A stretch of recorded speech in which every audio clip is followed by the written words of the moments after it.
So hi guys, so before we start on today's upload, I'd just like to say a big huge thank you for all the comments and support about the Town Block Tales podcast that I've set up. The new episode will be out either later tonight or tomorrow morning. So I thought I'd get my 2p's worth in on this one, because everybody and their dog sort of got an opinion on it, hasn't it? And that's the Jay Slater case. And wow, how many theories is there? How many stories is there? This is the truth, that's the truth.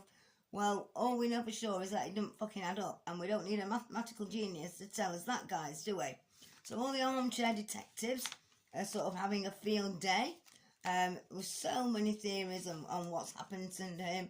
You know, we're left trying to decide which one, you know, feels more likely to sort of be realistic. Is he still alive? You know, is he being held hostage by the alleged drug dealers? You know, is sort of Lucy the drug mule, or is she sort of, you know, top dog of it all, or is she just a recruitment officer, foot soldier? Now we've got a stolen Rolex thrown into the mix, along with a bleeding London drug dealer who hired the Airbnb under a false name. You know, wow. The stories just get crazier and stranger, and wow, it's still fucking, you know, the GoFundMe page is still growing, and it's about 50 grand in it. You know, we've all got an opinion on that, and you know, it's like fucking hellfire. You know, people have set up groups on Facebook, and then they set them up the other week, and there's like 30k members. It's like wow. So let's dig this theory out that I've found. So it's quite a longish post, so that's what I'm going to read it here, okay? Right, this is not fake.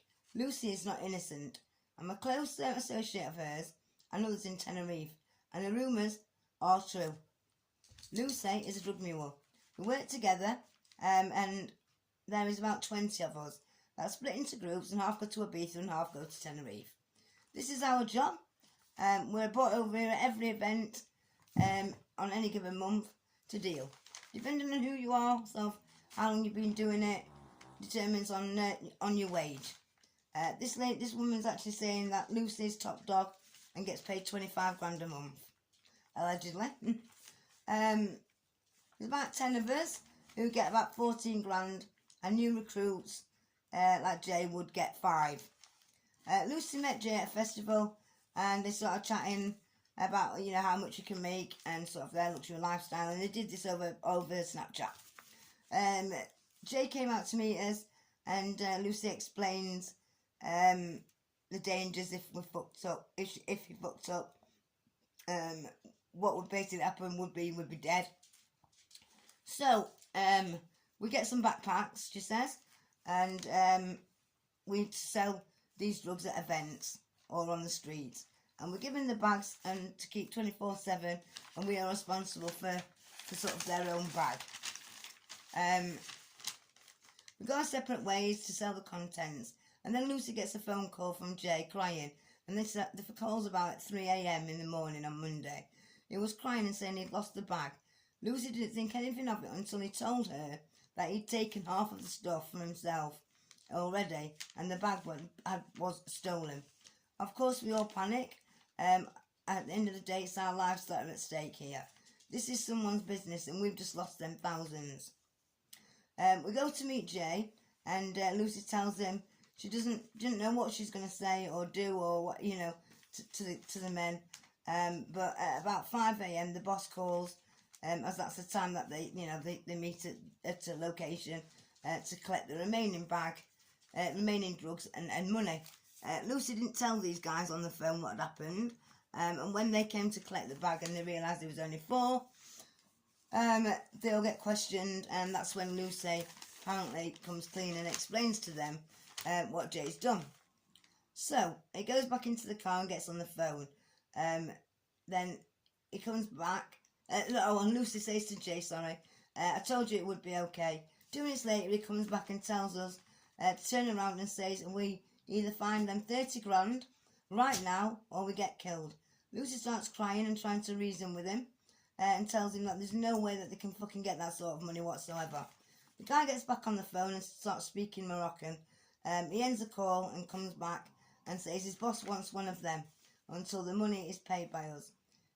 She's then trying to reason with him again, to which is pointless.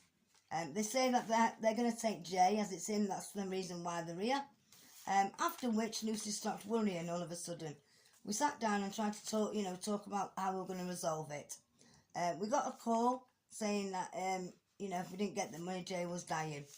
Lucy says we are going to get into a lot of trouble and we should just go home. But we couldn't, as there were people watching us. This had never happened before. Our bosses don't give a fuck about, anything really. And I've got no idea where we're keeping him. Lucy then goes into the bedroom and gets his phone that Jay's left on charge. I can 100% confirm his phone was not on 1%. 1 second. Okay.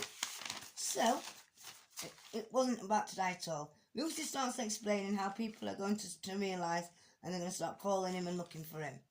We get a taxi and we went to the deepest of mountains where Lucy opened his phone and places the phone on the floor. We drive back. It's coming up to 7:30 and we're still getting, threats on our lives.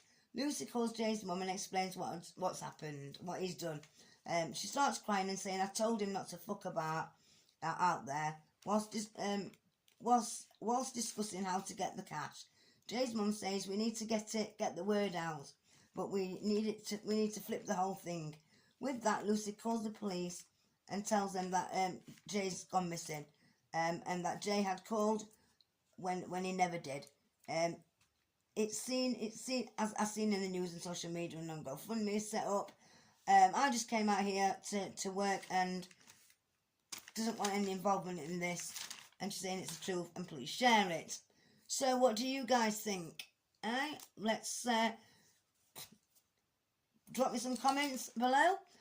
So anyway, thanks for listening to this video, and if you liked it or you like previous ones, please give me the thumbs up and share me with someone who might like me as well.